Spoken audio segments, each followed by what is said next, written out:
বেঁচে যাওয়া মিষ্টির ঝোল দিয়ে বানিয়ে ফেললাম বাদামের খাজা। আসসালামু আলাইকুম, welcome back to my channel Antu cooking BD. যে যেখান থেকে আমার ভিডিও দেখছেন সবাইকে আমার চ্যানেলের তরফ থেকে স্বাগতম জানাচ্ছি। মিষ্টির কিছু ঝোল ছিল, তো ভাবলাম এটাকে দিয়ে কী করা যায়, আর এটা দিয়ে কিন্তু তেমন কিছুই করা যায় না। তো ভাবলাম এই মিষ্টির ঝোল দিয়ে আজকে আমি বাদামের খাজাটা বানাই, আর এই খাজাটা কিন্তু আমার খুবই ফেভারিট।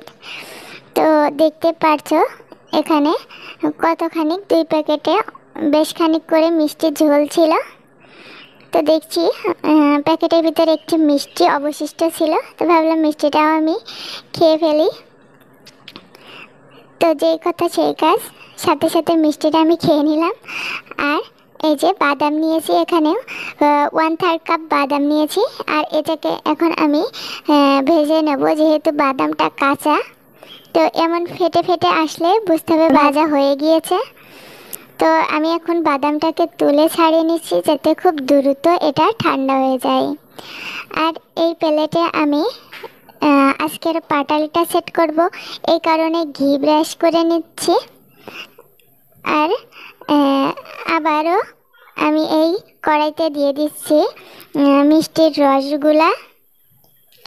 বাস দেওয়া হয়ে গিয়েছে, এটাকে এখন লো আছে, এটাকে জাল করে নিচ্ছি। আর এদিকে বাদামগুলো ঠান্ডা হয়ে গিয়েছিল, আমি এগুলো হাত দিয়ে একটু ডলে নিয়ে খোসাগুলো ছাড়িয়ে নিলাম। তো এটা ঘন হয়ে আসলে যেমন এমন তার হবে, ওই পর্যায়ে কিন্তু নামিয়ে নিতে হবে। তবে একটু ঘন করার চেষ্টা করবেন, না হলে কিন্তু পাটালিটা হবে না। তো আমি এখানে বাদামগুলো দিয়ে আবারও কয়েক মিনিট মতো জাল করে নিচ্ছি। ভালো করে এই শিরার সাথে বাদামটাকে মিশিয়ে নিতে হবে। তো এই পর্যায়ে আমার বাদামটা কিন্তু একেবারে রেডি হয়ে গিয়েছে, এটাকে আমি এই প্লেটে ঢেলে নিচ্ছি। তো ঢালা হয়ে গিয়েছে, আমি চারিদিকে একটু সমান করে দেওয়ার চেষ্টা করছিলাম, যাতে বাদামগুলো চারিদিকে একটু সমানভাবে ছড়িয়ে যায়।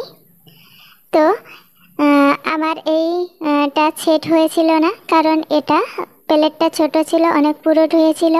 তাই আমি ওটাকে আবার একটু গলিয়ে সামান্য পানি দিয়ে আর একটু ঘন করে বড় প্লেটে সেট করেছিলাম। তারপরে মাশাআল্লাহ দেখতেই পারছেন কতটা সুন্দর আর ইজিভাবে এটা ভেঙে যাচ্ছিল।